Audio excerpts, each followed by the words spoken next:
Welcome back. Let's talk about Seattle, Washington, because there's 737,000 people that live there, and it could be important to them, and it could be important to you as well. So thank you for joining me. Let's jump in.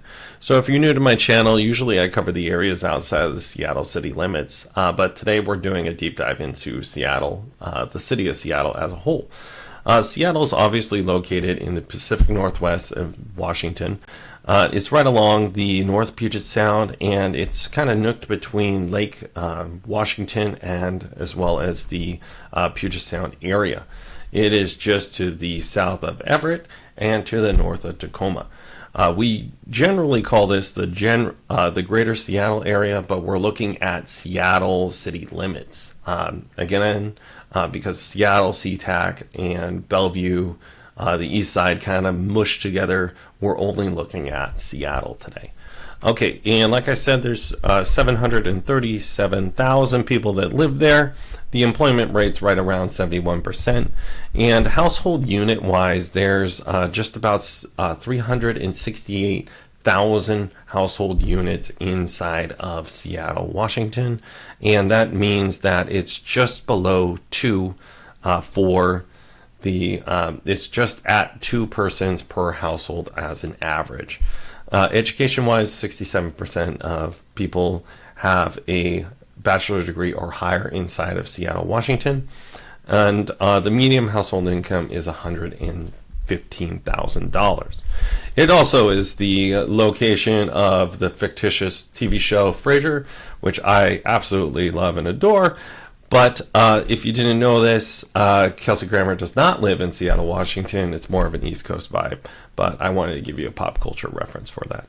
Okay, so going back to Seattle, now that we covered some of this, I want to get into the actual sales data inside of Seattle, Washington for April 2024. Okay, so what's available on the market as of 2 days ago when I pulled all these numbers? There's about 1,500 homes available on the market, and they averaged out to $1.15 million.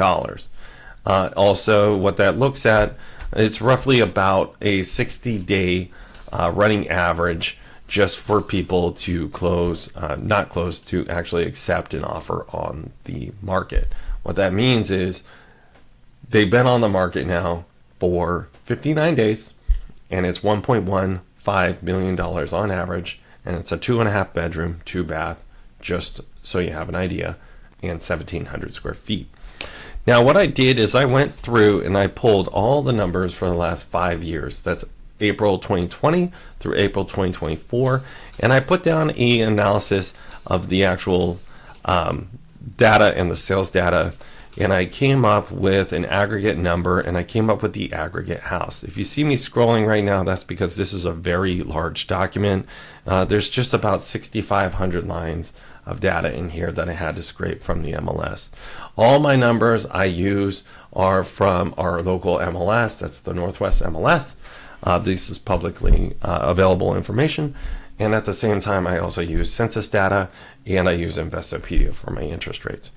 Now, the average house in the last 5 years sold inside of April was 1,714 square feet. It was also 2.5 bedrooms and 2 bath. So now that you have a general idea what the average house is, I want you to picture it in your head because this is our generic house that we're going to use for comparison today. This is not a condo, a townhouse, or a single family home. Just think of whatever you think of as a 1,700 square foot house.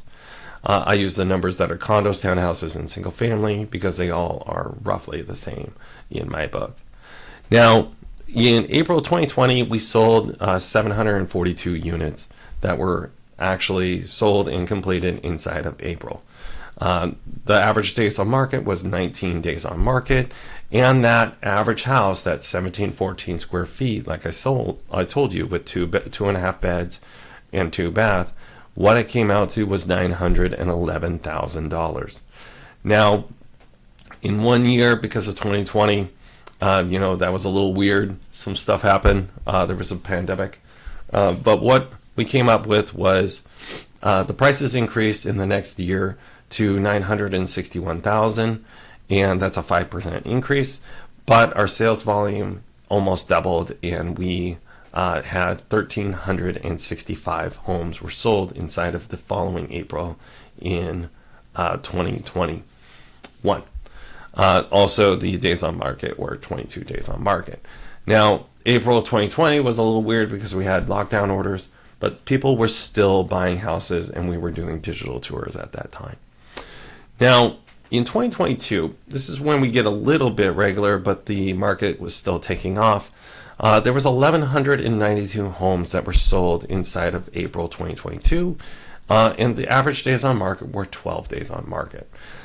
This is about when I came into the market. I came in the market in, I believe it was 2021, and I was noticing, because I was sending out flyers, that our days on market were about 8 in the local area that I was farming.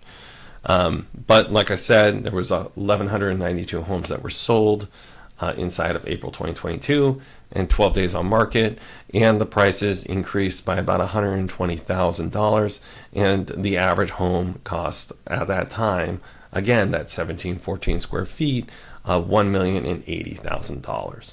So that was an increase of 18%. In 2023, there was some pullback because in April 2023, we had the interest rates start to change. And this is really where things got weird, okay? So interest rates changed in April 2022. That's my correction. And then in 2023, we had our first year where the interest rates were elevated. We returned to almost pandemic numbers for that month of April. And in April 2023, we sold 785 homes, and that was actually a 1/3 decrease in that area. Our days on market increased to 25 days on market, and that average house now costs $976,000. This last month, and this is April 2024, I want to give you a rundown on that for you.